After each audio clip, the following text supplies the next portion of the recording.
Untuk awalan nanti sekalian dilanjut oleh Habib Ahmad, bisa qasidah terlebih dahulu, nanti sekalian langsung dilanjutin. Fadhal. Bismillahirrahmanirrahim.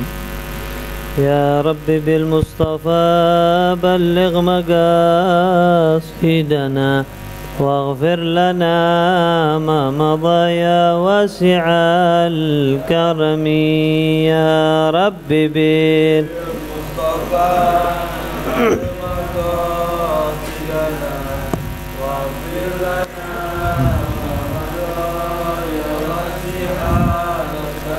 Ya akramal khalqi mali man aludhu bihi siwaka inda hululil hadithil amami.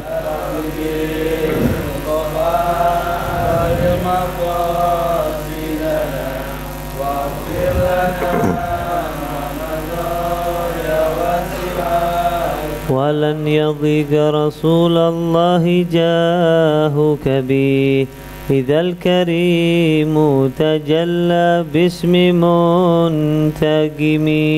يا رب بالمصطفى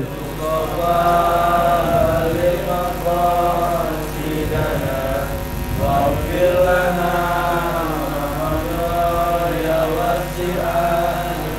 لعل رحمة ربي حين يقسمها تأتي على حسب العصيان في القسم. يا رب المصطفى لمقاصدنا واغفر لنا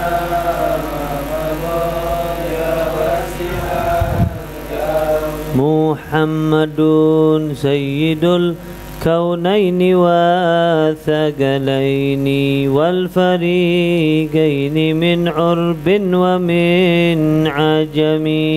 يا رب بالمصطفى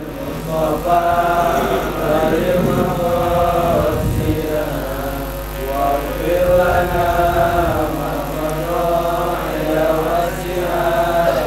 اللهم صل وسلم وبارك عليه وعلى آله. بسم الله الرحمن الرحيم. قال المؤلف رحمه الله تعالى: وأدام النفع بعلومه وعلومكم في الدارين إلى أن قال رضي الله عنا وعنكم. ولن تصل أيها الطالب إلى القيام بأوامر الله تعالى إلا بمراقبة قلبك وجوارحك في لحظاتك وأنفاسك من حين تصبح إلى حين تمسي.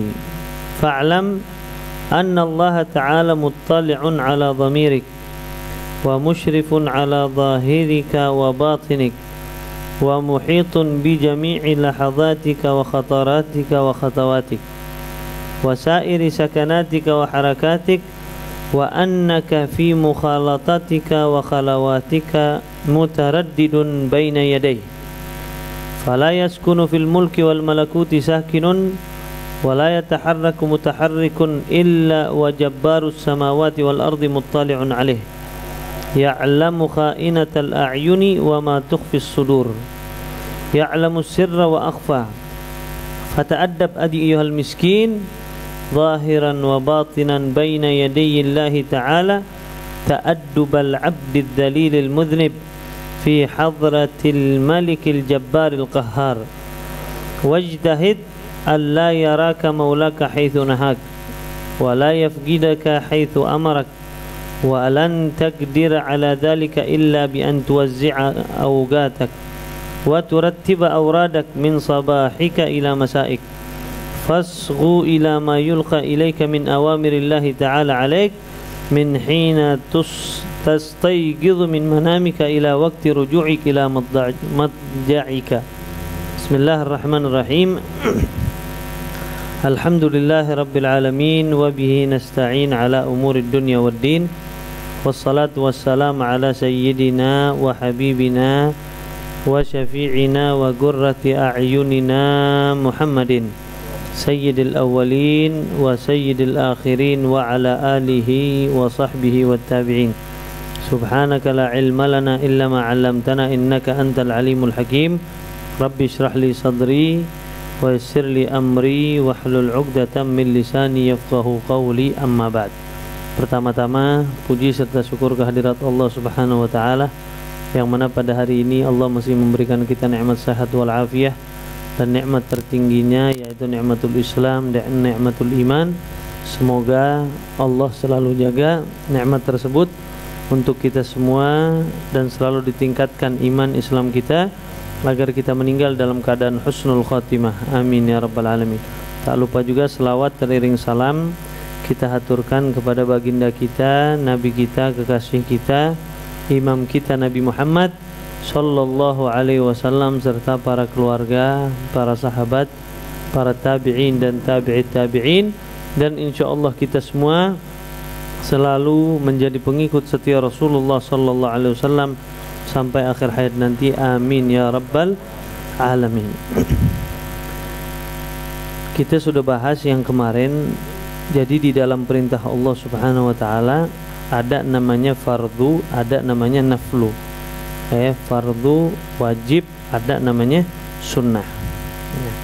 Walan tasila ayyuhat talibu ilal qiyami bi awamirillahi ta'ala, dan kita tidak mungkin sampai wahai penuntut ilmu kepada atau untuk mendirikan perintah Allah Subhanahu wa taala. Jadi nggak mungkin kita bisa melakukan yang wajib dan nggak mungkin kita bisa melakukan hal yang sunnah illa kecuali bimuragabati qalbika wa jawarihik. Kita selalu memperhatikan hati kita dan anggota tubuh kita. Dia apa? Fi lahadhatik, setiap saat. Jadi takwa itu sama Allah Subhanahu wa taala bukan hanya di masjid misalnya. Takwa sama Allah Subhanahu wa taala bukan hanya di majelis taklim. Banyak dari kita dia taatnya pas lagi di majelis saja.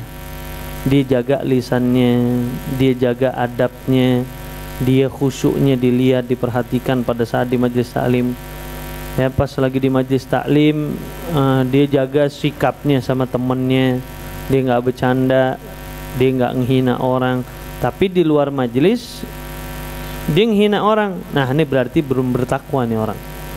Jadi kita nggak mungkin bisa menjalankan hal yang wajib atau hal yang sunnah kecuali kita harus memperhatikan diri kita setiap saat, hati dan anggota tubuh kita. Jadi mau kita di rumah, perhatikan ente punya anggota tubuh, ente punya hati. Ente lagi kumpul sama teman, perhatikan hati ente, perhatikan anggota tubuh ente. Ente lagi di majlis taklim, sama. Jadi dimanapun ente berada, kata Nabi apa? Ittaqullaha haitsuma kuntum wa atbi'is sayyi'atil hasanah tamhuha wa khaliqun nas bi khuluqin hasan. Bertakwalah kepada Allah Subhanahu wa taala dimanapun engkau berada. Makanya hebatnya muslim itu apa? Hebatnya muslim hidup di mana aja bisa. Dia mau lagi kumpul sama orang kafir, dia bisa hidup. Dia mau lagi di rumahnya, dia bisa nyaman di rumahnya. Dia mau lagi tinggal di daerah rampok semuanya, dia bisa hidup. Bahkan dia bisa menghidupkan yang ada di situ. Muslim ini keadaannya misalnya lagi panasnya luar biasa, kipas angin nggak ada, AC nggak ada. Muslim yang baik gimana? Oh diterima. Oh mungkin nih Allah lagi mau ampunin ana dosa dengan cara begini. Itu muslim tuh berarti. Dia lagi bahagia, uang lagi banyak, hartanya lagi berlimpah, tetap dia kembalinya ke siapa lagi? Ke Allah Subhanahu wa taala. Dia bersyukur sama Allah dengan dia sedekahkan, dia bantu orang, dia bangun musola. Ternyata muslim itu luar biasa. Dia mau lagi sendiri, dia bertakwa. Dia mau lagi teman-temannya, dia bertakwa. Dia mau lagi di kampungnya orang kafir, dia bertakwanya luar biasa. Dia mau lagi di tempatnya kaum muslimin, dia bertakwanya luar biasa. Makanya seorang muslim itu adalah seseorang yang bisa hidup di setiap masa, di setiap tempat, di setiap keadaan. Kenapa? Karena ini yang diajarkan oleh Nabi kita Muhammad sallallahu alaihi wasallam. Makanya ulama-ulama dulu kita lihat, mereka hidup kadang ditaruh di satu tempat yang dimusuhi.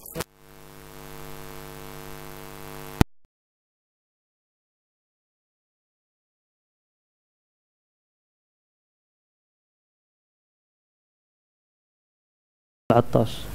Habib Umar bin Abdurrahman Attas yang menyusun Ratibul Attas.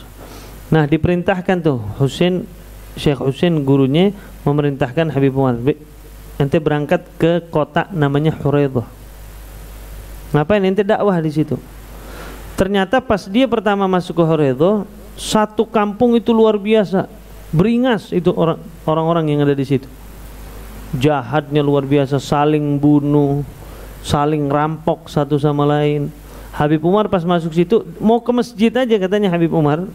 Pas dia mau ke masjid itu nyampe ke masjid badannya udah penuh sama darah. Jadi dia harus mandi dulu di masjid.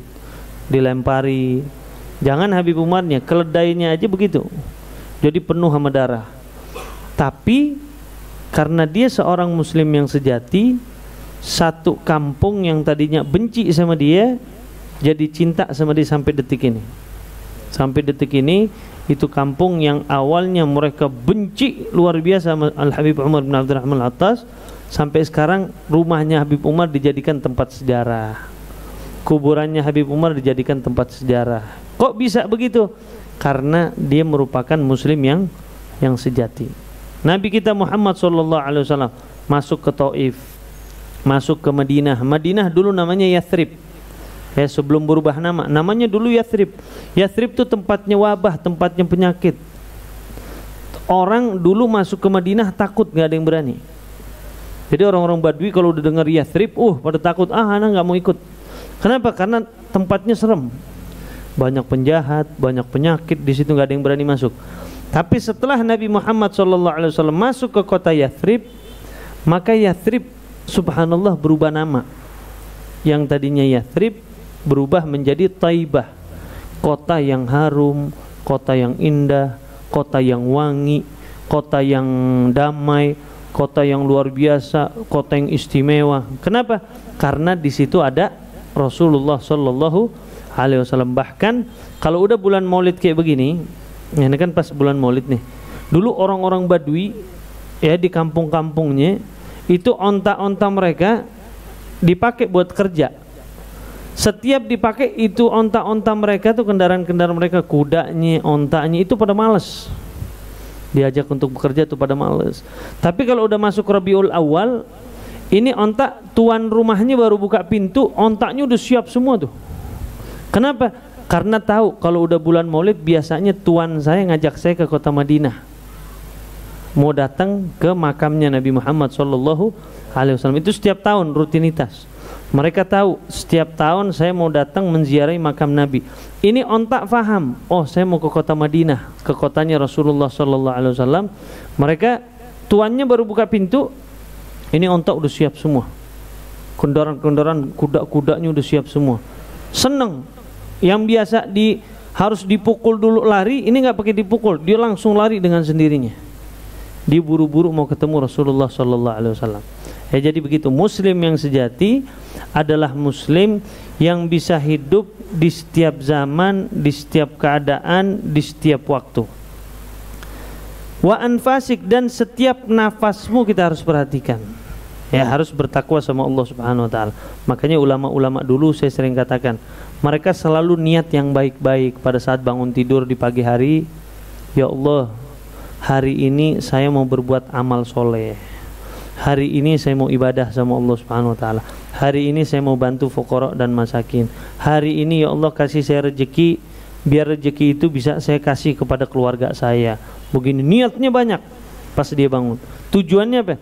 Tujuannya agar tidak lewat satu detik di dalam kehidupannya kecuali dia beribadah kepada Allah Subhanahu wa taala. Makanya Imam Malik bilang orang kalau main catur itu hukumnya haram.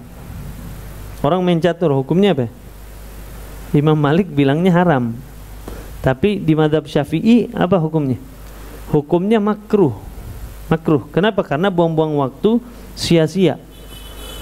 Makanya kalau di mazhab Syafi'i bilang seandainya ada yang bermadzhab Syafi'i ngajakin mazhab Imam Malik, misalnya ente bermadzhab Malik, Ana Syafi'i. Ana ajakin main catur. Hukumnya apa ana yang ngajak? Hukumnya haram aneh. Kenapa? Karena menurut pendapat Imam Malik, main catur hukumnya haram. Berarti ana nggak boleh bantuin dia untuk melakukan sesuatu yang haram. Bayangin tuh, ulama sampai nggak mau waktunya tuh hilang walaupun sedikit, jauh dari Allah Subhanahu Wa Taala. Nah, Rasulullah beda. Kalau kita tidur, mungkin kita nggak berzikir lagi sama Allah. Ulama bilang makanya sunnah. Kalau ente tidur niatin, ya Allah, saya tidur ini tujuannya, niatnya agar nanti pas saya bangun saya bisa ibadah sama Allah Subhanahu Wa Taala, bisa kuat nanti. Nah, tidurnya jadi pahala itu. Jadi setiap waktu kita tidur jadi pahala. Tapi Rasulullah Sallallahu Alaihi Wasallam matanya tidur, hatinya tidur nggak? Enggak. Itu bedanya. Rasulullah tetap hatinya berzikir sama Allah Subhanahu wa Ta'ala. Dan banyak ulama-ulama kita terdahulu seperti Syekh Abdurrahman As-Segaf, saking demennya zikir sama Allah Subhanahu wa Ta'ala, dipegang tasbihnya, la ilaha illallah, la ilaha. Dia tidur tapi tangannya tetap jalan tuh, la ilaha illallah, la ilaha illallah, la ilaha illallah. Kok bisa? Karena dia membiasakan dirinya setiap saat beribadah kepada Allah Subhanahu wa Ta'ala. Makanya beruntung sahabat-sahabat Nabi seperti Sayyidina Abu Bakar, Umar, Uthman, Sayyidina Ali bin Abi Thalib, semua sahabat Nabi. Ini Sayyidina Abu Bakar kebiasaannya bilang subhanallah. Sayyidina Umar kebiasaannya apa? Bilang alhamdulillah. Sayyidina Uthman la ilaha illallah. Sayyidina Ali Allahu Akbar. Jadi setiap saat Sayyidina Abu Bakar tuh kalau nggak ada yang ngajak dia bicara, ya udah Sayyidina Abu Bakar subhanallah, subhanallah, subhanallah, subhanallah. Lagi jalannya begitu, subhanallah, subhanallah, subhanallah. Kenapa? Gak mau satu detik lewat tapi dia gak berzikir sama Allah Subhanahu Wa Ta'ala. Ya, satu waktu aja lewat gak mau kecuali dia sedang beribadah kepada Allah Subhanahu Wa Ta'ala. Makanya di syariat itu ada timbul namanya salatul khauf. Ente kalau lagi perang masuk waktu sholat, tetap wajib sholat nggak? Tetap. Usahakan tetap ente pas lagi perang meninggalnya dalam keadaan ibadah sama Allah Subhanahu Wa Ta'ala. Ente perangnya lagi sholat, makanya ada salatul khauf. Salatul khauf nanti macam-macam. Oh, ada salatul khauf kalau musuhnya di depan kita. Ya udah, kalau salatul khauf musuhnya depan kita, tetap kita wajib berjamaah. Terus berjamaahnya gimana? Ya udah, nanti gantian. Saf yang pertama tuh berdiri pertama dua-duanya, saf pertama sama saf kedua. Pas ruku, ya udah saf yang pertama aja ikut ruku, yang kedua jangan ikut ruku dulu, ngejagain musuh. Pas ini udah selesai dia bangun, nah baru yang saf kedua dia ruku, dia sujud, selesai. Dia bangun, nah yang kedua, yang pertama ruku, begitu. Jadi gantian ngejagain. Tapi kalau musuhnya depan mata, udah mulai peperangan, tetap sholat kita nggak boleh kita putus. Tetap teruskan sholatnya. Dan gerakan-gerakan tadi itu dimakfuan di dalam syariat, makfuh hukumnya. Nah, sama juga kita lagi sholat di masjid misalnya, pas lagi sholat gempa, lari atau gimana itu? Hah? Nah, bisa itu dipakai sholatul khauf. Ente lari, kalau ente takut ini jatuh, lari, itu nggak membatalkan sholat. Ente lari sampai depan, terusin sholatnya. Jangan malah lari teriak-teriak, wah, ya batal sholatnya. Jadi begitu. Usahakan setiap waktu kita tetap ibadah kepada Allah Subhanahu wa Ta'ala. Sampai-sampai ada orang solehin di dalam kitab Tadhkirul Mustafa. Ada satu orang soleh, dia tidur, dia mimpi ketemu Rasulullah SAW. Dia bilang, ya Rasulullah, saya minta hadis yang nggak pernah didengar orang. Dia minta hadis yang orang lain nggak pernah dengar sama sekali. Nah, memang ini nggak bisa dijadikan dalil hukum syariat, enggak, tapi jadi ibroh, jadi pelajaran buat kita. Apa? Nabi ngasih dia satu hukum, satu pelajaran. Apa pelajarannya? Kata Rasulullah Sallallahu Alaihi Wasallam, ente pegang tasbih aja, tasbih ente goyangin aja begini, goyangin aja tasbih, maka walaupun ente nggak baca, ente bakal ditulis orang yang berzikir kepada Allah Subhanahu Wa Ta'ala. Tujuannya apa? Tujuannya biar ente biasain diri ente ibadah sama Allah. Tuh. Makanya ulama-ulama kita di tempat tidurnya ada tasbih khusus. Ditaruh aja udah di tempat tidur. Kadang kita namanya tidur kan biasanya orang kalau tidur kan hayal dulu ya. Kayaknya buat zikir berat nih. Ya udah pegang aja tasbih itu. Pegang. Karena dengan ente pegang sudah dihitung berzikir sama Allah Subhanahu wa ta'ala. Itu salah satu hadis yang nggak pernah didengar ya, di dalam kitab Tadhkirul Mustafa. Salah satunya lagi apa? Kopi solihin ya. Selama bau kopi itu ada di mulut kita, maka para malaikat itu beristighfar kepada kita sampai baunya hilang. Kok bisa begitu? Karena kopi orang-orang dulu, orang-orang solihin dipergunakan buat apa? Buat begadang, buat berzikir sama Allah Subhanahu wa ta'ala. Beda sama kita. Kalau kita kan ngopinya ngapain? Ngopinya lalai, malah ngobrol ya. Apalagi Bib, kopi kenanya samsu, Masya Allah. Udah kayak ngeliat sorga deh ngeliatnya. Ya kan begitu tuh, kopi kena samsu. Ada lagi yang lagi buang hajat ngopi sama ngerokok. Ada nggak yang begitu tuh? Ada, udah tuh nikmatnya luar biasa Bib. Ya, ada yang begitu tuh. Ala kulli hal. Nah, itu hadis yang kedua. Hadis yang ketiga apa? Dibilang oleh Nabi Muhammad SAW di dalam mimpinya, siapa orang yang datang ke majelis taklim itu pahalanya lebih afdol dengan ente ibadah walaupun tubuh ente sampai kepotong-potong, ente ibadahnya luar biasa, ente jihad di jalan Allah, ente sholatnya sampai nggak tidur-tidur, mata ente beratnya luar biasa. Ternyata datang ke majelis taklim walaupun sebentar, pahalanya lebih afdol daripada itu semua. Jadi intinya apa? Intinya jadikan setiap waktu kita, setiap nafas kita, setiap keadaan kita itu ibadah kepada Allah Subhanahu wa ta'ala. Walaupun dengan niat, oh saya mau kerja.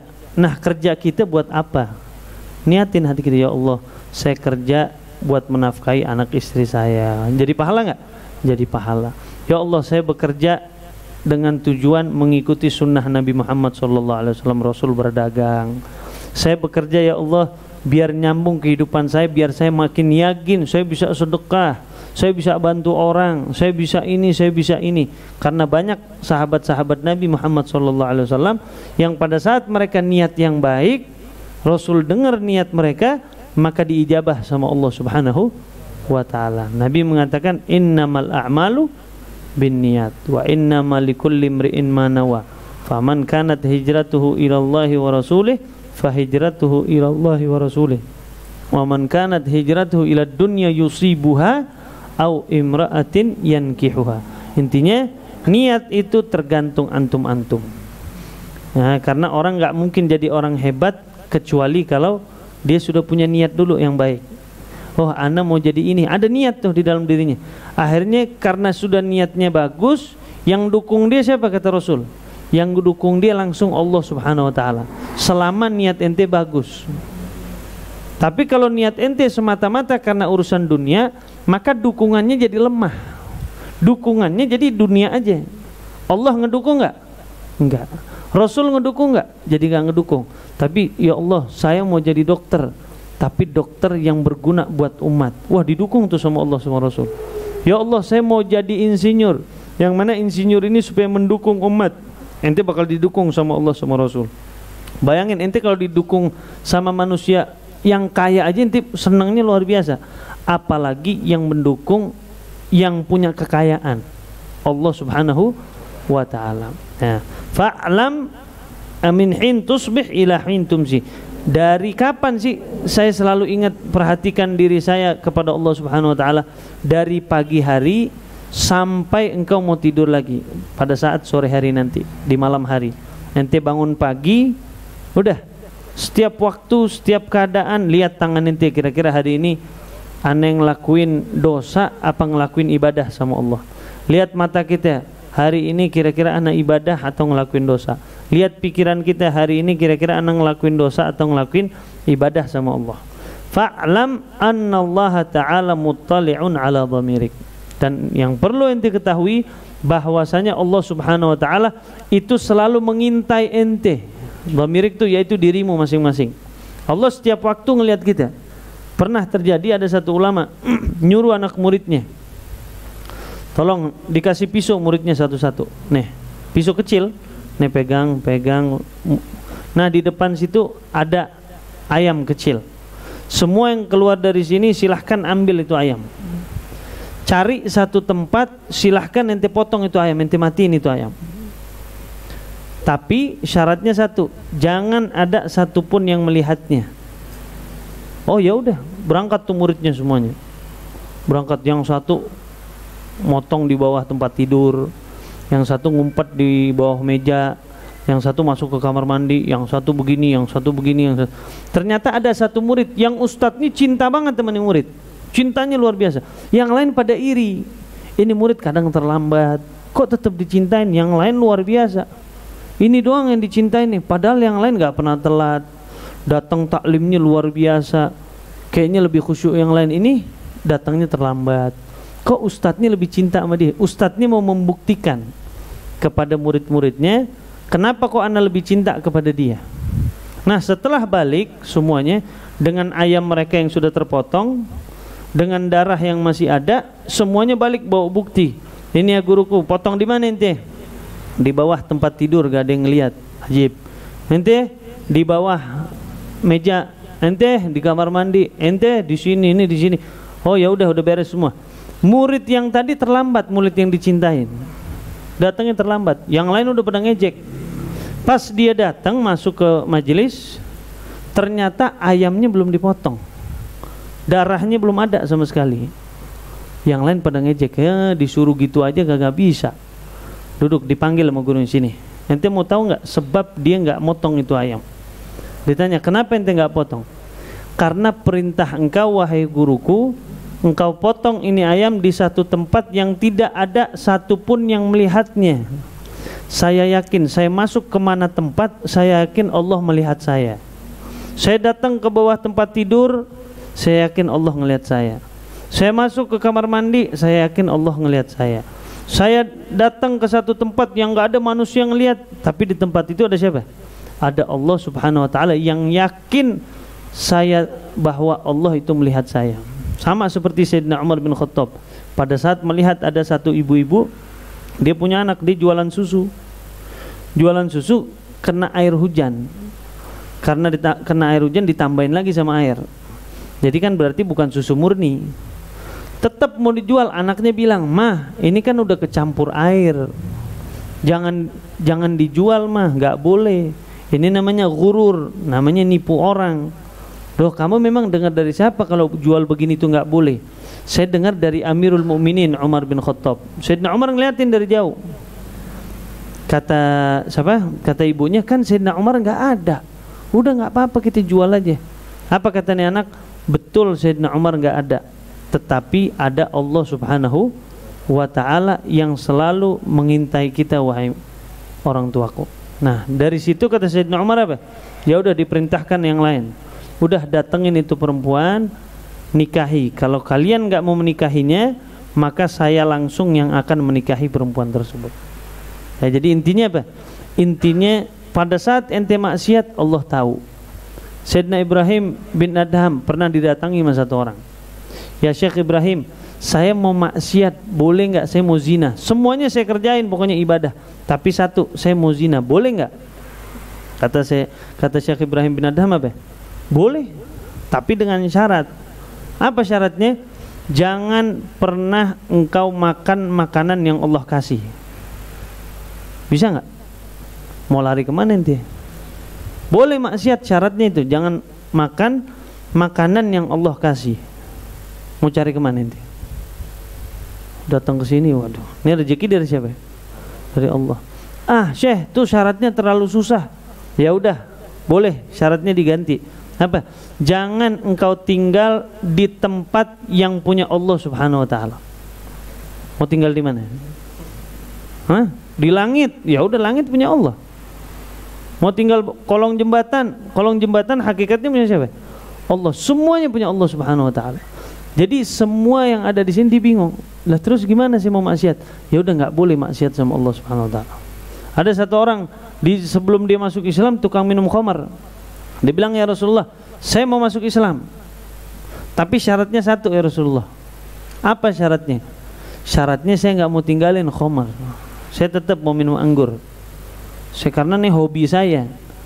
Kata Nabi, "Ya udah masuk Islam aja dulu." Ini siasat ya.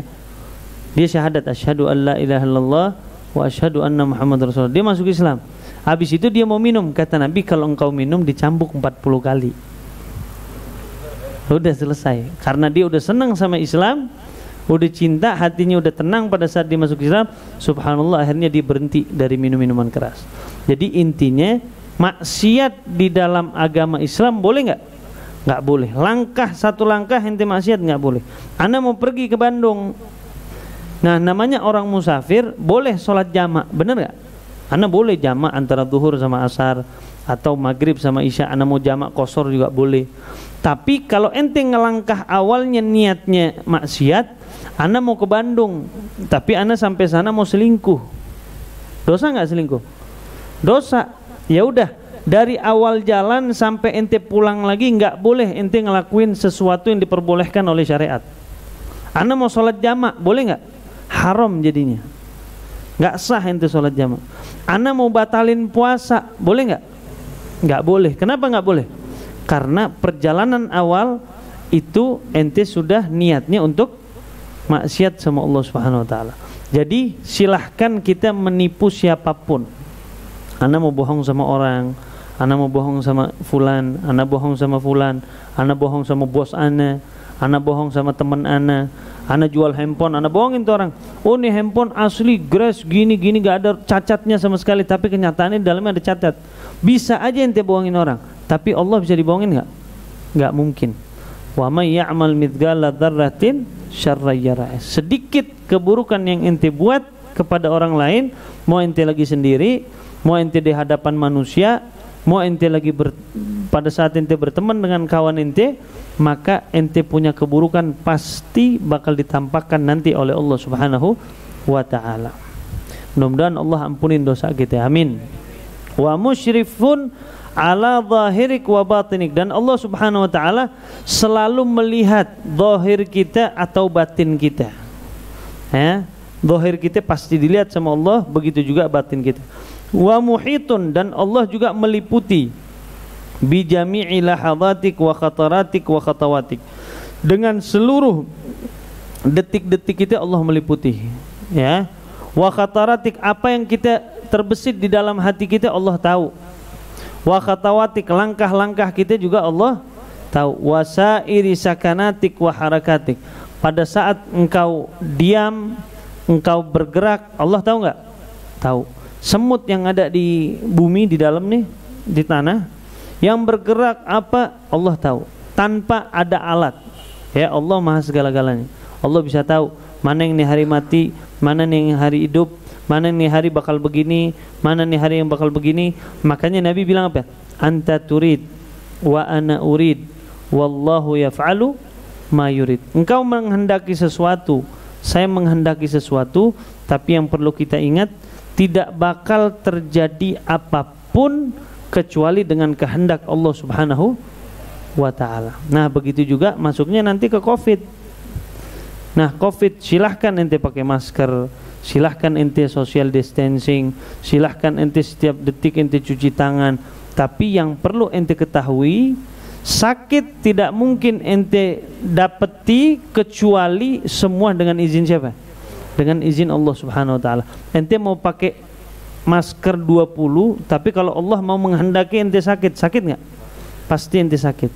Makanya kekuatan iman seseorang itu menentukan kekuatan imun seseorang.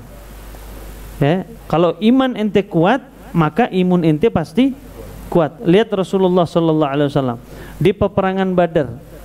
Peperangan Badar, Nabi sama sahabat ada berapa orang? Cuman 300 orang, 313 orang. Tapi musuhnya berapa orang? Musuhnya ribuan. Ada yang bilang 3.000, ada yang bilang 4.000, ada yang bilang 3.000, ada yang bilang 2.000. Bayangin tuh, 300 orang lawan 3.000 orang atau 4.000 orang. Bayangin, itu kalau digambarin sama orang-orang kita nih yang ahli-ahli IT itu, digambarin 300 orang ditaruh di tengah, ribuan orang dikelilingin tuh. Itu kalau mereka, maaf nih, kalau mereka kencing aja, itu yang 300 orang ibaratnya bisa tenggelam tuh gara-gara ribuan orang yang kencing. Tapi 300 bisa menang ngelawan ribuan orang. Kok bisa? Ternyata yang menentukan tuh iman seseorang. Sayyidina Khalid ibnul Walid pada saat diberikan minuman, yang ada cerita, dia diberikan minuman, dikasih racun depan dia. Nah Khalid nih minum nih. Kalau ente yakin sama Allah Subhanahu wa taala yang bakal jaga ente minum ini. Karena dia keyakinannya tinggi. Dia cuma baca bismillahilladzi la yadhurru ma'asmihi syai'un fil ardi wala fis samai wa huwas samiul alim. Bismillah, dengan menyebut nama Allah Subhanahu wa taala. Tidak ada satu pun yang dapat membahayakan saya kecuali dengan izin Allah Subhanahu wa taala. Dan dia yang maha mendengar, dia yang lagi maha melihat. Diminum. Meninggal gak Sayyidina Khalid gara-gara itu racun? Padahal itu racun mematikan. Ternyata imannya luar biasa Sayyidina Khalid. Begitu juga tuh, dari jil demi jil, para tabi'in, para tabi'in siapa contohnya? Sayyidina Ali Zainal Abidin. Pas dia lagi sholat, masjid terbakar. Lari nggak dia? Dia nggak lari, tapi imannya kuat sama Allah Subhanahu wa taala. Dia yakin kalau saya dekat sama Allah, api nggak mungkin dekat namanya. Api nggak mungkin dekat. Subhanallah, dia sholat, yang lain pada lari, yang lain pada ribut memadamkan api yang ada di masjid atau di musola. Pada saat padam, subhanallah, Sayyidina Ali masih apa? Masih sujud sama Allah Subhanahu wa taala. Ditanya, ya Ali, ente nggak terbakar tadi? Ente nggak merasa kepanasan? Oh enggak, ana lagi dekat sama Allah Subhanahu wa taala. Sahabat-sahabat Nabi dilempari anak panah lagi sholat, dilempari anak panah ketancap di badannya. Lari nggak dia? Enggak, dia lagi sholat sama Allah Subhanahu wa taala. Karena keyakinannya kuat sama Allah yang membuat mereka menjadi hebat, yang menjadi kuat. Contohnya lagi yang dekat-dekat siapa? Wali Songo masuk ke Indonesia. Indonesia menakutkan dulu. Orang pada maaf, katanya minumannya kencing, nyembahnya pada nyembah berhala, nyembahnya pada nyembah setan. Jadi ilmunya udah luar biasa, mengerikan. Masuk ke satu daerah yang mana daerah itu dukunnya udah hebatnya luar biasa. Pala orang katanya sampai terbang. Wali Songo gimana ngadepin mereka? Ngadepin mereka ternyata hanya dengan keimanan mereka kepada Allah Subhanahu wa taala. Kalah mereka. Orang-orang kafir, para penjajah-penjajah dulu pas di Indonesia, mereka punya alat-alat lengkap, senjata-senjata lengkap semuanya. Bom mereka punya, ya, tembakan mereka punya, brand mereka punya, AK-47, semua tuh alat-alat mereka lengkap. Tank mereka punya. Tapi para penjajah sama ulama-ulama kita, kiai-kiai kita ngelawannya pakai apa dulu? Cuman modal bambu runcing, bayangin. Kalau kita cuman ngikutin akal, maka nggak bakal mungkin tuh hal terjadi. Nggak bakal mungkin mereka menang. Tapi kekuatan iman mereka kepada Allah Subhanahu wa taala yang mendatangkan kekuatan yang orang lain nggak punya. Nah, begitu juga kita. Nah, tuh dididik sama Imam Ghazali apa? Setiap waktu kita biasain hati kita nih ingetnya sama Allah.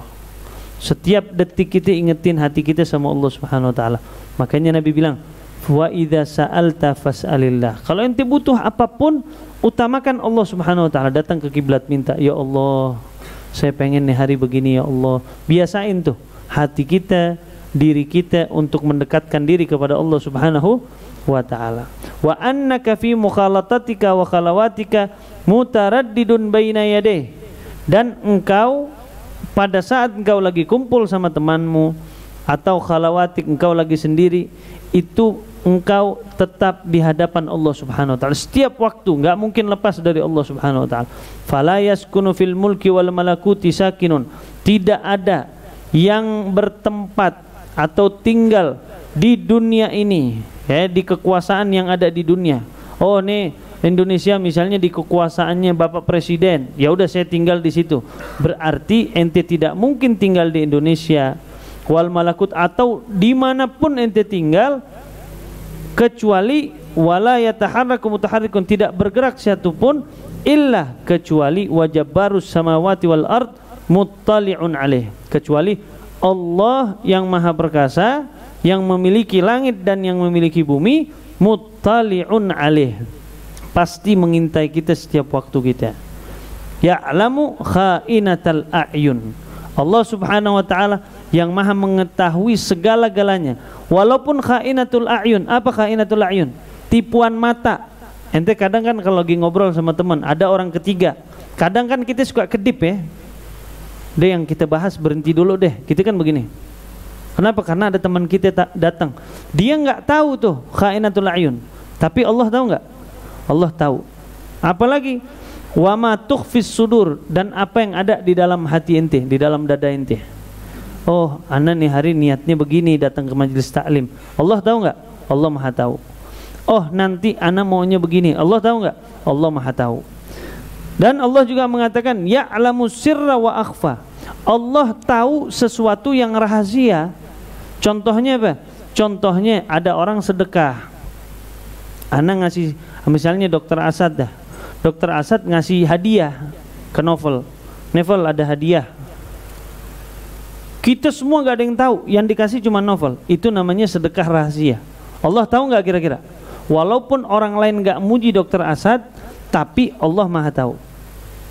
Tapi ternyata Allah bukan sampai di situ. Wa akhfa, lebih dalam daripada itu. Ada namanya rahasia, ada namanya rahasia di atas rahasia, Allah juga tahu. Contohnya apa? Contohnya begini, ana mau jual ini barang. Ente tahu ini barang harganya 10.000, ente tahu betul ente harganya 10.000. Ana jual, ana mau jual nih 10.000. Ente tahu, oh nih Habib Ahmad lagi butuh duit nih. Ya udah, berapa Beb? Ana jual 200.000. Padahal harganya berapa? Harganya 10.000. Ana bilang jualnya berapa? 200.000. Ya udah, ya akhirnya ana beli. Sisanya ana sedekahin karena ana tahu ini barang harganya 10.000. Sisanya berapa? 190.000. Ana niatin sedekah buat beliau. Itu orang taunya apa? Ah, lu gue tipu lu. Padahal ini kan harganya murah. Harganya 10.000. Ana bisa untung 190.000. Ana pun nggak tahu kalau orang itu sedekah mana. Allah tahu nggak kira-kira? Allah tahu. Ternyata sedekah yang rahasia di atas rahasia itu paling afdolnya sedekah. Begitu juga ibadah sama Allah Subhanahu wa taala. Ibadah yang paling afdol adalah ibadah yang ente rahasiakan. Lihat dulu Sayyidina Ali Zainal Abidin. Itu sebelum dia tidur setiap hari rumah orang dikasih sembako. Semua tuh satu kampung kasih sembako. Satu kampung nggak ada yang tahu tuh sembako dari mana. Satu kampung nggak ada yang tahu. Ini makanan siapa yang kasih? Nggak ada yang tahu. Pas Sayyidina Ali Zainal Abidin meninggal dunia, baru mereka tahu. Kenapa? Karena udah nggak ada lagi sembakonya, berhenti. Loh kok dirahasiakan? Ternyata shadaqatus sir, kata Nabi, tutfi'u ghadabur rabb. Dengan ente bersedekah, tapi sedekahnya itu dirahasiakan, maka amarah Allah jadi padam. Makanya kalau ente tahu diri ente hari ini maksiat, cara ngapus maksiatnya gimana? Banyakin sedekah tuh hari, insya Allah Allah ampunin dosa ente. Ente punya penyakit nggak sembuh-sembuh, kata Nabi apa? Dawu mardhakum bis sadaqah. Ente obatin ente punya penyakit dengan apa? Dengan ente memperbanyak sedekah. Oh, jadi ada sedekah yang rahasia. Allah tahu nggak? Tahu. Ternyata ada sedekah yang rahasia di atas rahasia. Yang ente sedekahin nggak tahu itu dari siapa? Nggak tahu kalau itu tujuannya sedekah. Nah, ini rahasia nggak namanya? Rahasia di atas rahasia, dan itu lebih mulia daripada sedekah yang rahasia. Dua-duanya Allah tahu. Fata'addab ayyuhal miskin. Maka engkau wahai orang miskin, ta'addab, jadilah orang yang beradab. Kenapa kok kita dipanggil miskin? Ternyata semua yang ada di muka bumi itu semuanya miskin. Kenapa? Kita pada saat lahir, kita kalau mikir ya, manusia ini lemah. Kadang kita kalah sama hewan. Kita pas lahir, ada nggak dari kita pas lahir bisa langsung jalan? Ada nggak? Kali dia nih nggak ente. Lahir langsung jalan nggak? Nggak ada. Semuanya pasti dia nangis dulu, dia butuh disusuin dulu, dia butuh diajarin jalan dulu, dia ngerangkak dulu, dia berdiri, dia jatuh lagi, berdiri, dia jatuh lagi sampai dia bisa jalan. Tapi ente lihat kambing, pas kambing lahir, dia langsung bisa berdiri nggak tuh? Subhanallah. Ternyata kita miskin, lebih miskin daripada hewan. Kambing lahir sebentaran cuma dijilat-jilat sama ibunya, dia lama-lama bisa berdiri tuh. Tulangnya diginiin, subhanallah. Kaki digituin, dia berdiri tuh. Makanya bersyukur kita sama Allah Subhanahu wa taala. Makanya kita tetap dibilang miskin. Maaf kalau kita sekarang lahiran harus ke rumah sakit dulu, bener nggak? Lemahnya berarti kita luar biasa. Oh, ente cepetan, udah pembukaan berapa nih? Udah pembukaan 6. Oh ya udah tahan deh, coba ngeden lagi. Pembukaan berapa udah? 7, naik lagi 8. Ya Allah harus sesar kata dokternya. Lemah nggak kita? Lemahnya kita butuh dokter. Pada saat kita lahir, kita beranggapan apa?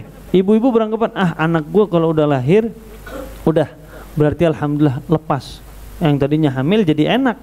Tapi subhanallah, miara anaknya juga begitu sulit. Tetap miskin nggak? Kesian nanti. Beranggapan begitu. Oh, anak nanti mungkin kalau udah umur 4 tahun, dia udah bisa jalan sendiri, mungkin enak kali. Ini sekarang aja mungkin nggak bisa jalan, makanya anak kayaknya susah nih ngasih susu, nyuruh ke kamar mandi, anak cebokin dulu apa gini-gini. Nggak taunya pas udah jalan lebih takut lagi kita sama dia. Oh, bisa jalan ke sini.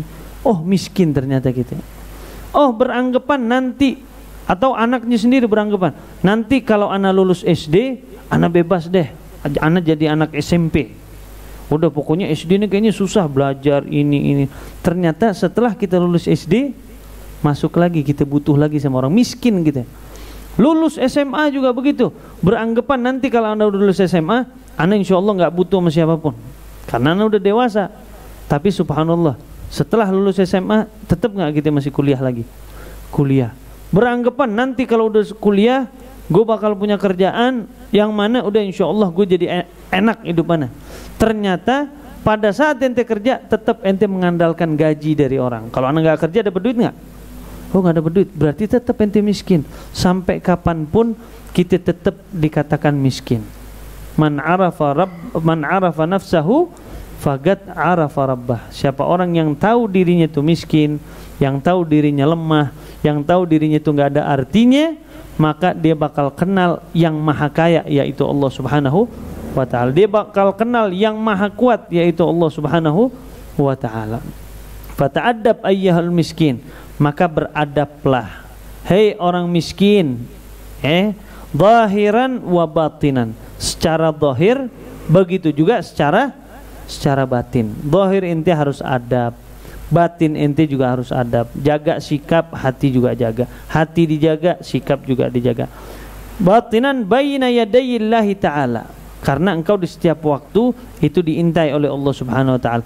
Ta'addubal abdid dzalilil mudhnib, dengan adab seorang hamba yang terhina. Udah ente hamba udah. Makanya kenapa sih kita di sholat tuh ada sujudnya? Apa hikmah daripada sujud? Hikmah daripada sujud adalah engkau mau raja, engkau mau orang hebat, engkau mau orang kaya, engkau mau jabatanmu tinggi di dunia, ya udah namanya sholat, tempat yang ente hargain paling tinggi yaitu kepala, taruh di paling bawah, ente ratain dengan kaki ente. Bahkan kalau itu kepala ente naikin dikit aja, misalnya anak sujud begini nih, maaf, ada tempat naikan, anak sujudnya di atas sini, berarti kepala anak kan di atas kaki, benar nggak? Itu sujud nggak sah, nggak sah sujudnya. Jadi sujud ente ratain dengan kaki ente. Ente hina, ente miskin, ente nggak ada apa-apanya. Ana raja Habib di dunia, walaupun ente raja. Ana jabatan ana tinggi di dunia, walaupun jabatan ente tinggi, tetap yang maha kaya itu Allah. Ente nggak mungkin jadi orang kaya kecuali dengan izin Allah. Ente nggak mungkin jadi ahli ibadah kecuali dengan izin Allah Subhanahu wa ta'ala. Fi hadratil malikil jabbaril gahar, pada saat engkau datang kepada Allah Subhanahu wa ta'ala. Wajtahid alla yaraka maulaka, maka bekerja keraslah engkau wahai hamba, jangan sampai Allah Subhanahu wa ta'ala melihat engkau melakukan sesuatu yang Allah larang. Nahaka wala yafgidaka haitsu amarak, dan jangan sampai Allah melihatmu engkau tidak menjalankan perintahnya. Oh, ada waktu sholat engkau tinggalin, berarti Allah tahu nggak ente ninggalin sholat? Oh, Allah tahu. Jangan sampai seperti itu. Walan taqdira ala dzalika illa bi an tuwazzi'a awgatak. Kita nggak mungkin bisa melakukan itu semua kecuali kalau kita bagi-bagi waktu kita tertipin. Oh, kapan waktu ana tidur, cari waktunya. Kapan waktu ana belajar, cari waktunya.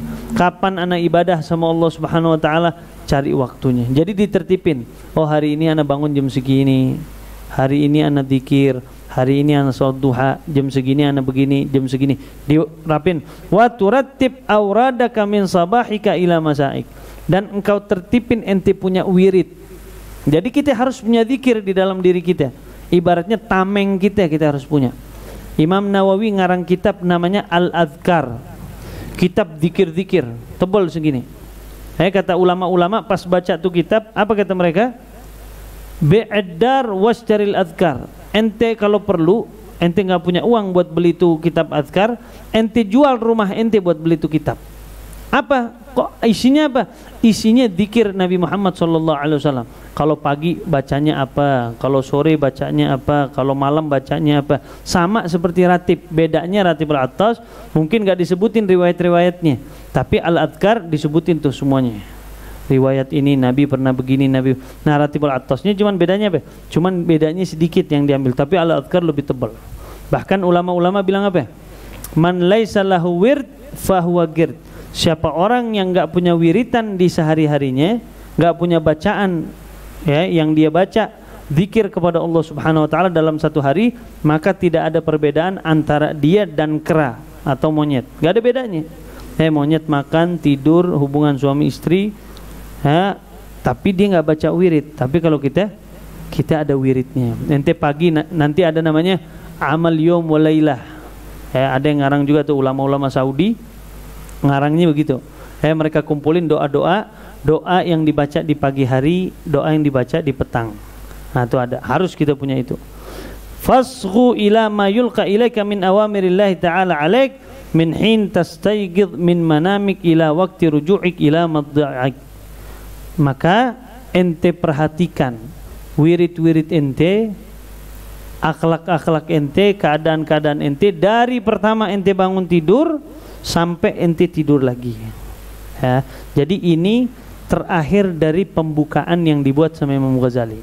Nah, nanti insya Allah mulai besok kita baru baca tentang materi-materi yang dibuat sama Imam Ghazali. Misalnya bangun tidur yang dilakuin Nabi apa sih sampai waktu zuhurnya. Habis zuhur Nabi ngelakuin apa?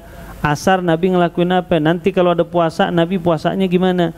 Nanti kalau ada haji Nabi hajinya gimana? Nabi ibadahnya gimana? Nanti di situ bakal ada. Cara wudhu yang benar gimana? Nanti bakal ada. Cara ini yang gimana? Semuanya nanti bakal ada. Intinya Imam Ghazali sudah menyampaikan sesuatu yang hak semuanya. Benar-benar hati kita harus plong dulu dari urusan-urusan dunia, jauhin. Baru kita masuk kepada materi-materi. Insya Allah minggu depan kalau nggak libur. Jadi insya Allah sekarang rutinnya jadi setiap hari Rabu. Insya Allah kalau nggak ada perubahan. Wallahu a'lam bishawab. Fadhal. Rabbil alamin. Jazakumullah khair katsir, Habib. Sejam kan? Kita buka sesi tanya jawab. Bagi yang mau tanya jawab, yang akhwat bisa seperti biasa diserahkan dalam bentuk tulisan. Buat yang ikhwan bisa disampaikan secara langsung.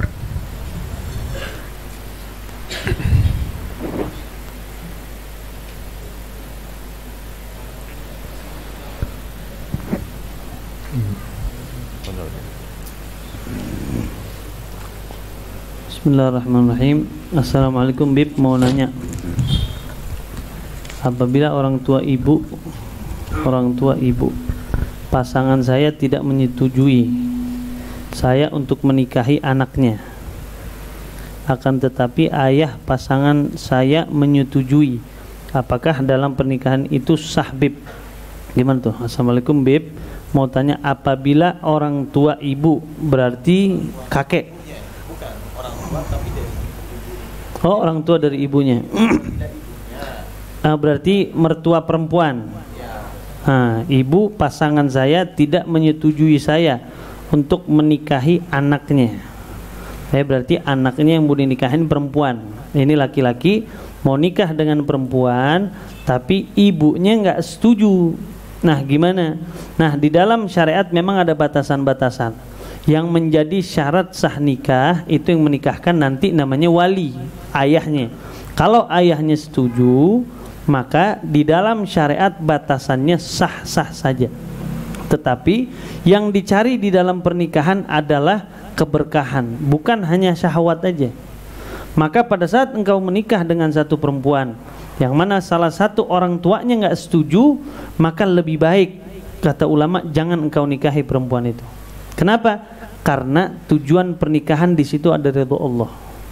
Nabi pernah terangkan, ridho Allah fi ridhal walidain. Ente mau dapat ridho Allah, cari ridho kedua orang tuanya. Kalau orang tuanya ridho, silahkan engkau jalani.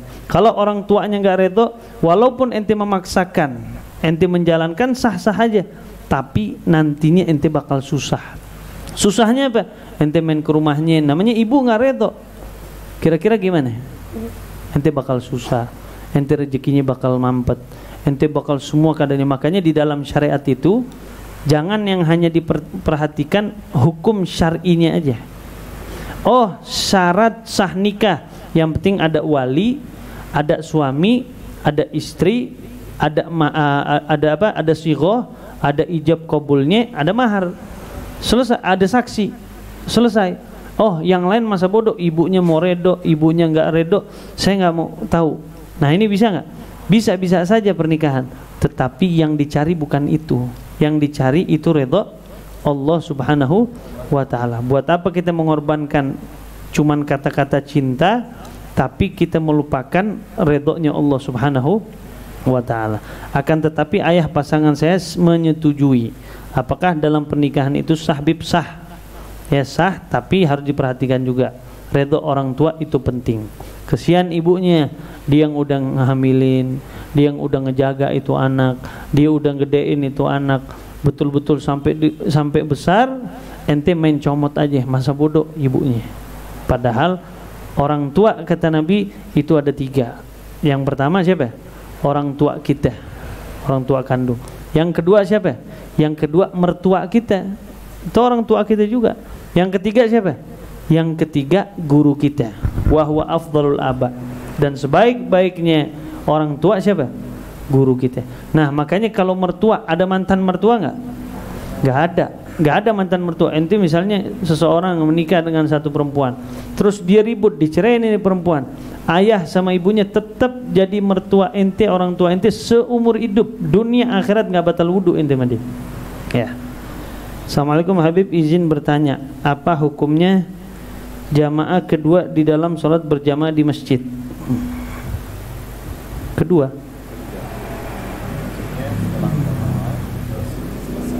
Oh gitu. Syarat menjadi makmum adalah salah satunya yang kita jadikan imam itu harus imam, nggak boleh makmum. Contoh begini, ada imam, ada makmum. Nah, ente makmum di belakangnya. Nah, ada satu masbuk datang. Pas masbuk datang, dia gak ngeliat imam. Dia taunya cuman yang depan ini, dipikir sama dia belum jadi makmum. Ya, dia langsung main sholat aja di belakangnya. Sholatnya sah nggak? Nggak sah. Kenapa? Karena dia di belakang makmum, bukan di belakang imam. Kecuali kalau imamnya salam. Pas imamnya salam, berdiri nih orang belakang nih, yang saf pertama, dia masih kurang 2 rakaat misalnya. Pas dia berdiri, ente sudah tahu sekarang dia sholatnya sendiri atau masih berjamaah? Sendiri. Nah, kalau kita colek, baru dia jadi imam kita. Tapi kalau kita tahu, yakin, apa kita masih ragu-ragu, ini jangan-jangan makmum nih. Kalau kita colek, tetap kita sholat di belakangnya, maka hukum sholat kita nggak sah. Kenapa? Karena kita berdiri di belakang makmum, kita jadi makmumnya makmum. Tapi kalau kita memang di saf kedua, saf ketiga, saf keempat, kita tahu ada imamnya, ya udah yang kita ikutin imam itu sah. Nah, itu hukumnya tuh. Jadi kalau kita jadi makmumnya makmum, boleh nggak? Nggak boleh. Yang jadinya makmum dari imam. Jika kita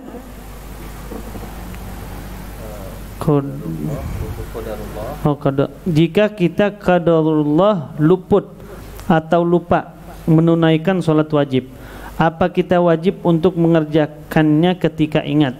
Bagaimana ketika ingat pas waktu sholat wajib berikutnya?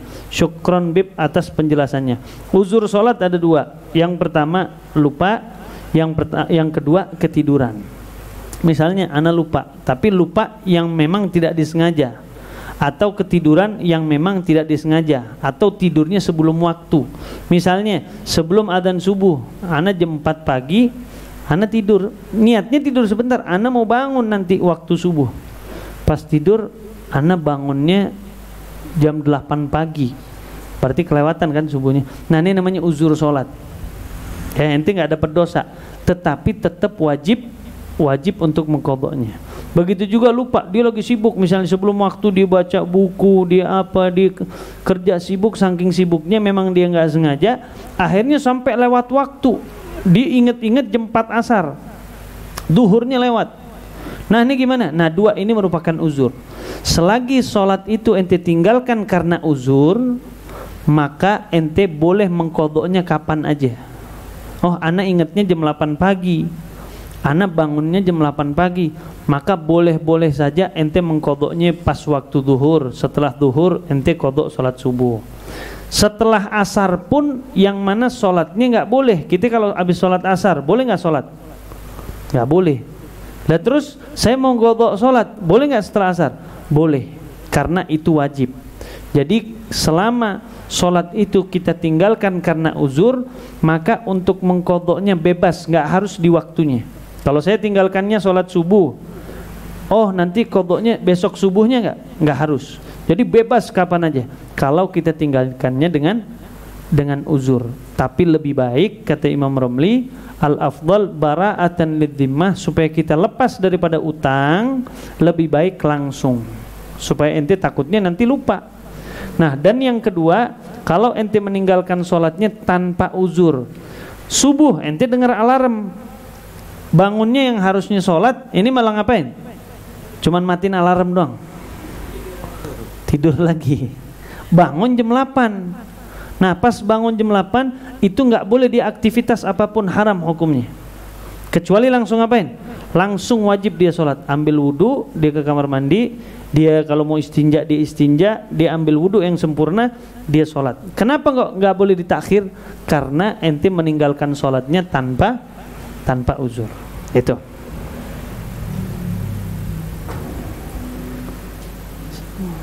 Assalamualaikum Habib, afwan mau tanya, bagaimana hukumnya membaca ayat Quran di HP bila sudah batal wudunya? Nah, seperti saya sering terangkan, hukum Al-Quran yang di dalam HP, apa hukumnya? Selagi aplikasinya belum dibuka, maka dia bukan hukum Al-Quran, dia hukum HP. Tapi pada saat ente buka aplikasinya, misalnya nih, sekalian mejeng Bib, nah, ini juga punya aplikasi Quran. Nih, kalau anda buka Al-Qurannya begini, maka ini berubah menjadi hukum Al-Quran. Nah ini langsung berubah jadi hukum Al-Quran. Nah berarti gimana? Wajib ente punya wudhu. Nah kalau ente pegang ini gak punya wudhu, maka hukumnya haram. Nah pas lagi baca, lagi enak-enak baca, keluar angin, batal gak? Maka wajib ente keluarin langsung. Ya udah berubah jadi hukumnya. Nggak boleh ente sentuh lagi tuh. Aplikasinya masih kebuka, ente pegang, maka hukumnya sama seperti hukum Al-Quran. Begitu juga masuk ke kamar mandi, aplikasinya dibuka, boleh nggak? Nggak boleh. Kenapa? Karena hukum Al-Quran. Berarti ente bawa Al-Quran ke kamar mandi. Pada saat ente keluar, masuk ke kamar mandi, hukumnya hukum apa? Hukumnya hukum HP. Kalau ente taruh depan, telepon anda dulu. Bib, anda mau naruh HP anda di depan kamar mandi, teleponannya. Anda ambil tuh HP. Bagaimana tanggapan Habib terkait sosmed di era sekarang? Tidak jarang sering menghabiskan waktu bila bermain sosmed. Apakah hukumnya seperti bermain catur, makruh? Bisa sudah ketergantungan dengan sosmed, bagaimana cara menguranginya? Intinya begini, semua yang mubah itu nggak boleh kita haramkan. Sosmed sebenarnya hukumnya mubah-mubah aja. Tapi mubah itu ente bisa fungsikan, bisa jadi ibadah, bisa jadi kedosa. Kapan dia ibadah? Kalau ente pergunakan sosmed itu untuk beribadah kepada Allah Subhanahu wa taala. Banyak orang pas buka sosmed ngapain dia? Dia nyari hadis. Banyak orang yang buka sosmed dia ngasih kata-kata yang baik. Pada saat orang dengar tuh kata-kata atau ngelihat itu kata-kata, oh luar biasa. Karena ini zamannya memang eranya era sosmed. Jadi dakwah kita juga boleh di sosmed. Silahkan orang yang dakwahnya di sosmed, dia belajarnya di sosmed, silahkan, tapi hati-hati. Pada saat engkau gunakan sosmed itu dengan hal yang buruk, dengan hal yang tidak baik, apalagi sampai ketergantungan dengan hal-hal yang enggak benar, maka itu baru menjadi hukumnya haram. Jadi begitu, tergantung penggunaannya. Sama seperti mungkin di kedokteran morfin. Morfin itu sebenarnya obat mungkin dok ya. Obat buat pasien, misalnya pasien supaya mungkin dia buat ngilangin rasa nyeri apa, gak taunya ini morfin diambil sama salah satu dari kita, diisep. Hukumnya jadi apa tuh?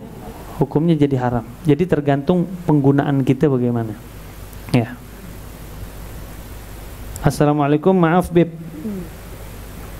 Ketika kita mencoba untuk merendahkan hati dan diri, lalu malahan kita jadi orang yang direndahkan, bagaimana ya Bib?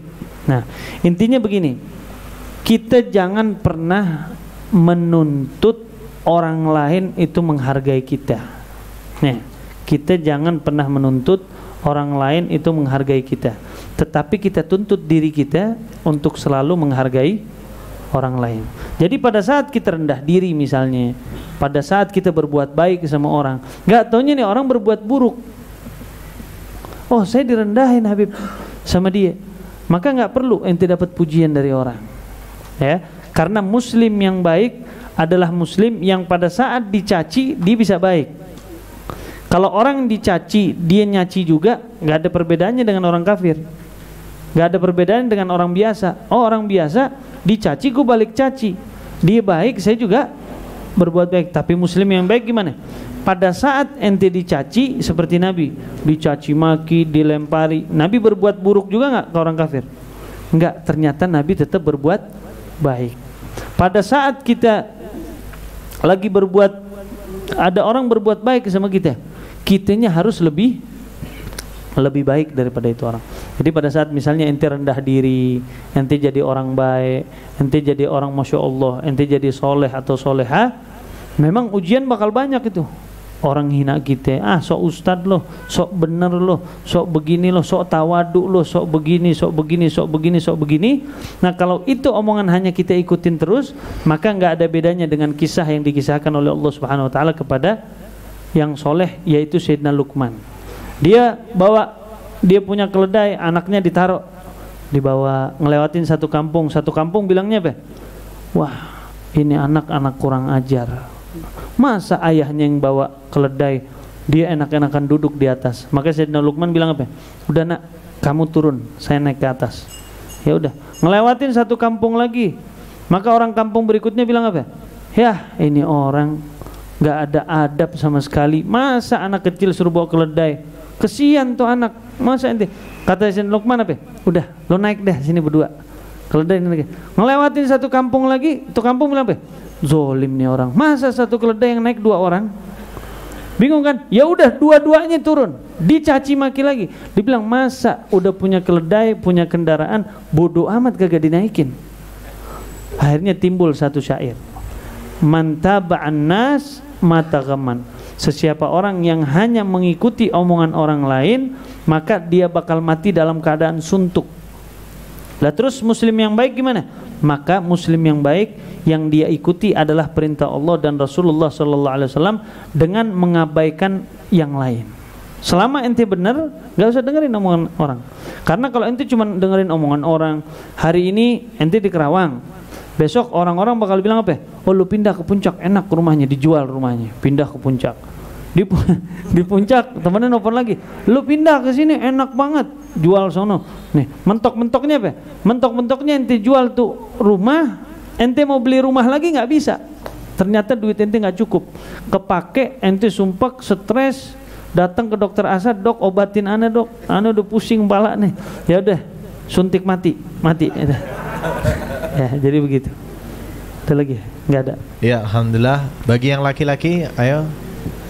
Ya silakan Mas Jenny, Mas Alif dulu.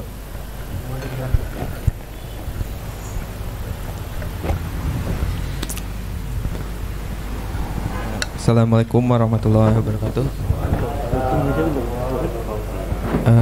Mau menanyakan terkait sholat, apakah perlu diperbaiki atau apa yang perlu diperbaiki?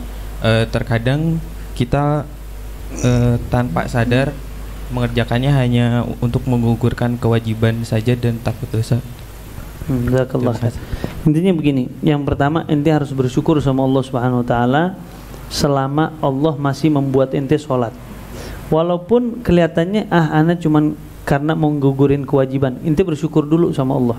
Karena Allah pesan di dalam Al-Quran, wala in syakartum la azidannakum. Kalau engkau bersyukur dengan nikmat yang udah Allah kasih, walaupun kelihatannya kita sholatnya awalnya apa? Awalnya tujuannya karena udah ngugurin wajib aja. Bersyukur ente sama Allah. Karena berapa banyak muslim gak sholat. Nah, yang kedua, memang sholat itu harus diperbaiki. Karena fungsi sholat itu ada. Allah bilang di dalam Al-Quran, Inna salata tanha anil fahsyai wal munkar. Sholat itu dapat mencegah diri ente dari perbuatan keji dan munkar. Ditafsirkan sama ulama, sholat yang bagaimana? Nah, sholat yang rukunnya sempurna. Jadi ente harus pelajarin, oh rukun sholat itu ada berapa, yang wajib di dalam sholat apa aja. Nanti ente bakal tahu. Ada namanya rukun qalbi, rukun hati, yaitu niat. Ada nanti namanya rukun fi'li, rukun perlakuan. Ente harus ada gerakan tuh, ruku, i'tidal, sujud, duduk, salam, begitu kepalanya. Nah itu namanya rukun fi'li. Ada nanti namanya rukun qauli, rukun perkataan. Di dalam sholat ada rukun perkataan, hukumnya wajib, nggak boleh nggak ana baca, dan tidak boleh dalam hati. Rukun qauli itu, contohnya apa? Takbiratul ihram yang pertama, nggak boleh ana dalam hati. Sah nggak sholatnya? Nggak sah, berarti harus diucap. Mau ente lagi sendiri atau ente lagi jadi imam. Kalau lagi sendiri atau sholatnya sholat sir, ya udah cukup ente aja yang dengar. Allah. Rukun qaulinya apa lagi? Karena ada 5 rukun qauli. Yang kedua, pembacaan surat Al-Fatihah. Gak boleh baca Fatihah dalam hati. Tuh ente baca apaan? Takutnya ente gak baca malah ngayal, ya kan? Makanya gak dibilang baca kecuali diucap. Kita gak bakal tahu bacaan itu benar apa enggak kecuali pada saat diucap. Alhamdulillahi Rabbil Alamin. Oh, haknya benar tuh, bukan hak. Makanya syarat jadi imam, Fatihahnya harus benar, rukun qaulinya harus benar semua kalau jadi imam. Ya, percuma ente apal Quran tapi rukun qaulinya nggak benar, nggak boleh jadi imam. Kenapa? Karena pengaruh sama makmum. Kalau Fatihah ente nggak sah, maka sholat makmum kagak sah. Apalagi rukun qaulinya tahiyat akhir, at-tahiyatul. Makanya kita sampai digituin pas SD belajarnya, at-tahiyatul mubarakatus. Kenapa sampai begitu? Supaya tasdidnya diperhatikan. Karena tasdid kurang 1, maka ente mengurangi huruf. Kalau mengurangi huruf berarti rukun qauli ente nggak sah. Kalau rukun qauli nggak sah, maka sholatnya juga nggak sah. Maka diperhatikan, belajar tentang sholat. Ya, habis itu apa lagi? Rukun qauli yang berikutnya, selawat sama Nabi Muhammad SAW. Harus diucap, tapi dalam hati. Asyhadu an la ilaha illallah wa asyhadu anna Muhammadar Rasulullah, diam. Enggak mau selawatnya dalam hati. Sah enggak salatnya? Enggak sah, harus diucap Allahumma shalli ala sayyidina Muhammad wa ala ali sayyidina Muhammad. Mau pakai sayyidina boleh, enggak pakai sayyidina juga boleh. Jangan oh Habib ini pakai sayyidina bahaya nih. Enggak apa-apa. Yang kelima, salam terakhir yang ke kanan. Ngucap assalamualaikum yang pertama itu wajib. Yang kedua hukumnya sunnah. Jadi memang jangan kita di zaman sekarang menyibukkan diri kita dengan hal-hal yang di atas. Biarin ulama aja yang debat, ibaratnya begitu tuh. Biarin ulama yang debat. Tapi kalau kita namanya pemula, sibukkan diri kita untuk memperbaiki hal-hal yang wajib seperti sholat. Ente lihat rukun sholat, syarat sholat, sahnya sholat gimana. Nanti kalau saya makmum imamnya misalnya auratnya terbuka, kan ada kita suka sholat tuh auratnya kebuka. Ana harus gimana nih? Ana harus tetap ngikut apa enggak? Kalau ente tetap ngikut, sholat ente batal. Harusnya gimana? Ente ngelihat auratnya langsung ente niat mufaragah, niat pisah dari imam, sholat sendiri. Karena kalau tetap ente ngikut sholat orang yang batal sholatnya, maka kita yang ngikutin juga batal sholat. Ya. Alhamdulillah dibagikan. Assalamualaikum, Wib. Mau nanya tadi yang terusan yang makmum itu, kalau berarti ente yang tanya tadi. Bukan. Oh, bukan. Tadi kan sudut pandangnya dari yang kita yang baru datang nih. Tapi kalau pas kita yang jadi makmumnya itu, apa kita harus kasih tanda atau gimana? Kan kadang-kadang saya juga pernah pas sholat sunnah di masjid atau ada yang nepak ini kan, kita nggak tahu harus ngapain karena kita lagi sholat sunnah. Dia niatnya sholat wajib, ya kita harus kasih tanda atau kita batalin sholatnya? Iya, ini pertanyaannya bagus. Nah, gimana hukumnya misalnya Ana pas lagi sholat sunnah, gak lama ada makmum datang, main tepak aja. Nah, sunnahnya kita ngasih tanda. Tandanya gimana? Tandanya begini atau begini. Pokoknya tanda yang bikin dia mengerti. Tapi ternyata udah dikasih tanda, dia kagak paham, dia tetap ngikut sholat. Gimana hukum sholat dia? Tetap sah, nggak masalah. Ya udah, ente udah ngasih tanda sekali, dia tetap ngikut sholat. Bukan berarti ente harus giniin. Enggak, udah ente terusin sholat ente. Terusin sholatnya. Sholat si makmum pun sah, tapi khilaful aulah. Seharusnya dia kalau udah ada tanda berarti menunjukkan dia sholatnya sholat sunnah, harusnya dia ninggalin. Tapi walaupun dia ngikutin, sholat si makmum tetap sah karena dia tahu nanti. Tahu-tahu ente si imam salam, oh baru 1 rakaat, berarti kalau dia sholatnya duhur tambah berapa rakaat? Tambah 3. Ya. Jadi kasih tandanya gini ya atau gini, bukan gini. Nah, kalau gini berantem. Atau ada yang bawa bom.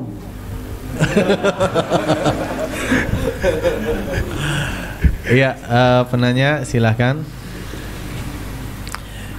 Ini Beb, jadi mau tanya juga terkait sekarang kan memang apa ya, udah cari keberkahan waktu itu Beb. Ulama-ulama dulu melakukan amalan ibadahnya Masya Allah tabarakallah gitu. Di kita mencari keberkahan waktu itu sulit gitu. Jadi mungkin ada pendapat gitu. Soalnya zaman sekarang kadang kita lupa Beb, bukan sosmed aja. Menurut Ane sih yang paling edik games. Lupa ya. Games itu luar biasa tuh. Kadang ada tuh yang dulu tuh sampai nggak tidur gara-gara game, masuk kerja juga tuh. Oh gitu. Jadi matanya udah kayak megaloman gitu. Ya ini pendapat Beb. Nah, intinya begini. Kita pernah tanya sama guru kita Habib Salim Syatiri, gimana sih orang-orang dulu tuh waktunya pada berkah, sehari bisa baca Imam Abu Hanifah itu 1 kali rakaat sholat itu khotam Quran dia, 1 kali khotam. Nah gimana kok mereka bisa seperti itu? Ternyata caranya yang pertama istiqomah, tapi dari yang sedikit. Sama seperti orang yang mengangkat sapi yang beratnya 1 ton, mungkin nggak? Nggak mungkin. Tapi pada saat ditanya, ente kok bisa ngangkat sapi tuh beratnya 1 ton? Oh orang ini sapi dari dia pertama lahir, anak tiap hari ngangkat dia sampai dia gede begini. Masuk akal nggak sekarang? Masuk akal. Oh berarti mungkin aja. Makanya kita lihat binaraga tuh bisa sampai ratusan kilo dia bisa angkat, padahal dia beratnya cuma 80 kilo 100 kilo, dia bisa ngangkat yang 500 kilo. Kok bisa? Ternyata dilatih dengan dia istiqomah. Nah istiqomah itu gak bisa ente mulai dari hal yang banyak, tapi istiqomah itu dimulai dari yang sedikit.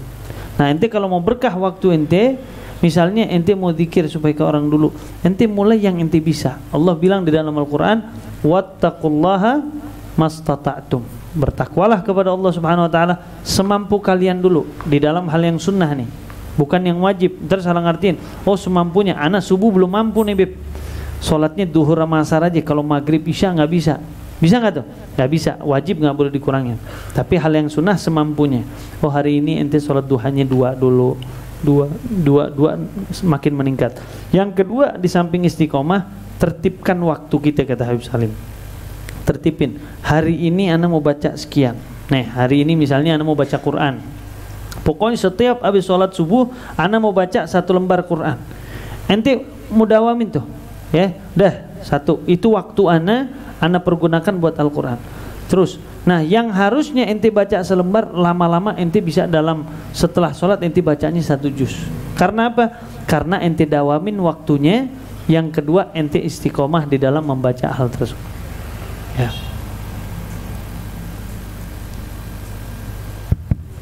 Ya, kita buka penanya lagi. Ya, silakan. Nanti udah nanya belum tadi? Belum. Nah, kalau udah nanya sampai 2 bayar. Assalamualaikum Beb. Saya mau nanya terkait mungkin saudara sendiri ya. Dia menikah. Terus ketika dia menikah, dia punya anak. tapi dia sendiri masih bingung dalam mengurus anaknya. Nah, ada orang tuanya itu menginginkan untuk mengurus anaknya tersebut. Dengan ikhlasnya dia itu menaruh anaknya di kampung sama orang tuanya. Itu hukumnya bagaimana sih, Bib? Mohon penjelasannya. Nah, sekarang mungkin ini buat orang-orang yang udah menikah juga. Mungkin penjelasan buat orang-orang yang udah menikah. Hukumnya apakah baik atau enggak gitu, Bib? Maksudnya anaknya dikasih ke orang gitu, dipiara sama orang.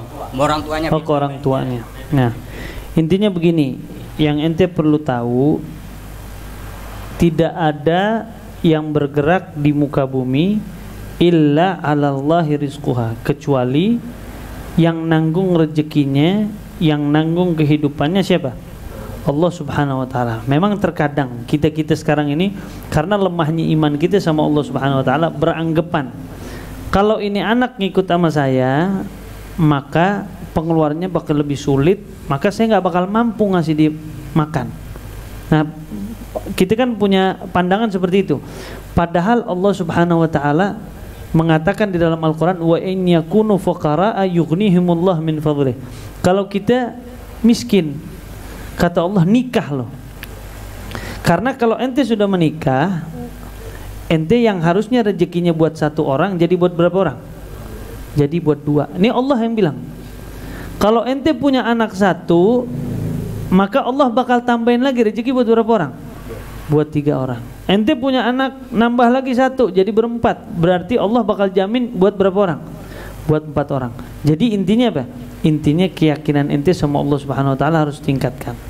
Ya, pada saat kita dekat sama Allah Subhanahu wa taala, maka kita harus tahu dan jangan pernah beranggapan kalau ini anak ngikut sama saya, maka dia nggak bakal makan. Nah, ini berarti kita mendahului kehendak Allah Subhanahu wa taala. Oh, berarti ini anak lebih baik anda titipin sama orang tua, biar dia nanti dipiara sama orang tua ana, biar nanti mereka yang menjaga karena anak nggak punya kemampuan. Padahal Allah sudah bilang, la yukallifullahu ma biqaumin. Allah tidak pernah akan memaksa kehendak kepada siapapun. Ente dikasih anak 3, berarti Allah bakal kasih kemampuan ente untuk miara 3 anak.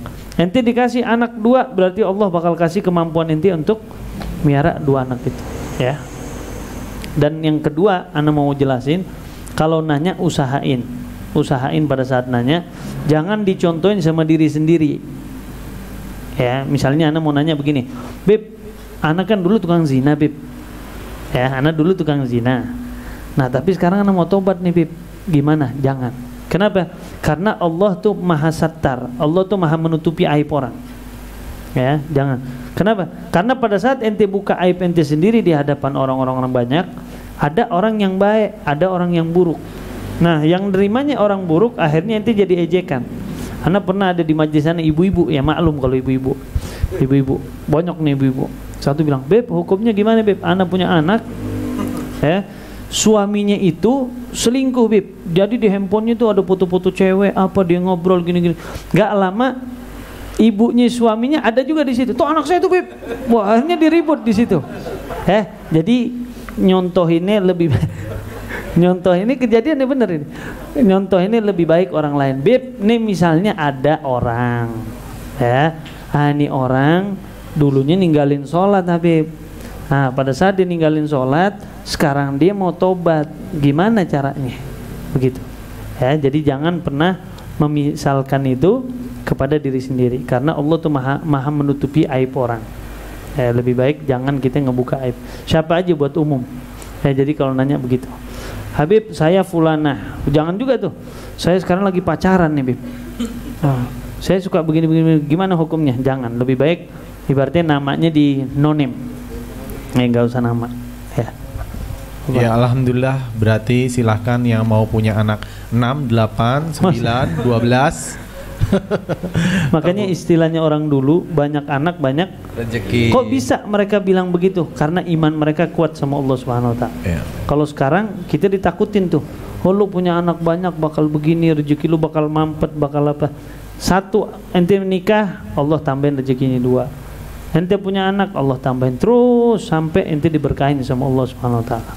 Amin, amin. Berarti ngelola zon ya, ngelola prasangkaan terhadap prasangka baik kita sama Allah. Nah, berarti nih kalau ngelola zon nih, Beb, kan ada yang masih beranggapan wah gimana buat meneguhkan prasangka baik kepada Allah tuh gimana, Beb? Nah, meneguhkan. Makanya Imam Ramli bilang awal wajibin 'alal insani ma'rifatul ilahi bistigani. Sesuatu yang wajib ente pelajarin bagi manusia yaitu keyakinan ente sama Allah Subhanahu wa taala. Dan yang kedua kebiasaan. Ente biasain tuh diri ente apa-apa Allah, apa-apa Allah, apa-apa Allah. Ya Allah, anak kok susah ya? Langsung, ya Allah, anak ini punya 2 anak. Engkau yang maha segala-galanya, Engkau yang maha kaya. Tolong ya Allah bantu saya biar saya mampu miara kedua anak saya. Jadi 2 tuh. Yang pertama dan yang kedua ente harus perhatikan dengan baik, maka insya Allah kesananya Allah bakal mudahin ente. Ya. Berarti gini, Beb. Kalau menurut pendapat Ane nih, berarti bukan hanya Allah tuh diminta berdoa aja, tapi diajak komunikasi gitu ya, Beb? Iya. Selalu. Nah, berdoa artinya apa? Berdialog dengan Allah. Nanti komunikasi sama Allah semua. Makanya ulama sampai bilang apa? Pada saat Nabi Muhammad mengatakan, ente kalau doa usahakan menangis. Satu sahabat bilang, ya Rasulullah, anak nggak bisa menangis. Kata Nabi, fatabakau. Ente pura-pura nangis seperti seorang anak sama ibunya kalau minta hajat. Dia mau minta mainan, nggak dikasih sama ibunya. Dia nangis nggak? Oh, mama. Kadang nangisnya pura-pura. Oh, mama tolong ma. Akhirnya dikasih nggak? Akhirnya dikasih. Begitu juga kita sama Allah Subhanahu Wa Taala. Ente nggak bisa nangis, tapi ente pura-pura nangis dulu. Lama-lama ente bakal deket, bakal nangis sama Allah Subhanahu Wa Taala. Alhamdulillah. Silahkan satu penanya lagi. Kalau ada yang lain di luar topik atau fikih, kadang mereka juga suka menanyakan fikih. Silahkan. Diperbolehkan karena pertanyaan fikih ini paling diminati. Nah, insya Allah nih udah mulai minggu depan, udah bahasnya bakal fikih nanti, bakal bahas wudu, bakal bahas sholat, bakal bahas puasa, bakal bahas haji dan yang lainnya. Baik. Siapa yang mau nanya ada lagi? Apa udah pada ngantuk? Udah pada ngantuk. Oh, Oke. Kiranya kita cukupkan sekian kajian kali ini. Kita tutup dengan doa kafaratul majlis. Subhanakallahumma wa bihamdika. Nanti akan dilanjut dengan membaca doa bersama-sama. Nanti. Fadhal bid. Ya Rabbana atarafna bi annana wa annana ashrafna ala ladha ashrafna fatub alayna tawbah taghsili kulli hawba wastur lana al-awrati wa aminir rawat واغفر لوالدينا ربي ومولودي والأهل والإخوان وسائر الخلان وكل ذي محبة أو جيرة أو صحبة والمسلمين أجمع آمين ربي يسمع فضلا وجودا منا لا باكتساب منا بالمصطفى الرسول نحظى بكل سوء صلى وسلم ربي عليه عد الحب وآله وصحبه عداد طش الصحب والحمد لله في البدء والتناهي. Sekian, wassalamualaikum warahmatullahi wabarakatuh. Waalaikumsalam warahmatullahi wabarakatuh.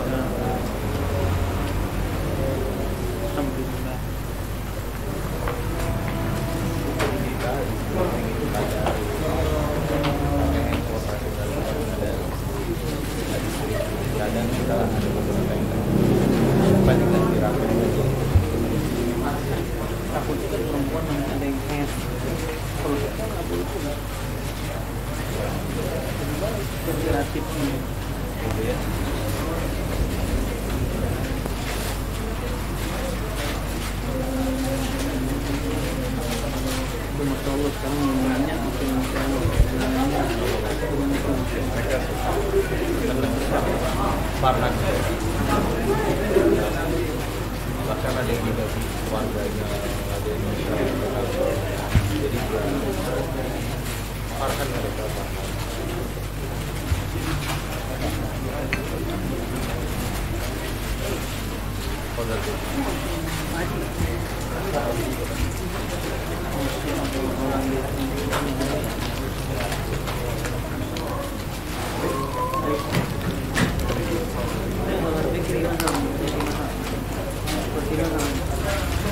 Dari Belanda. Ini satu jenis 300.000. Kaget. Pempes 2 terus ya.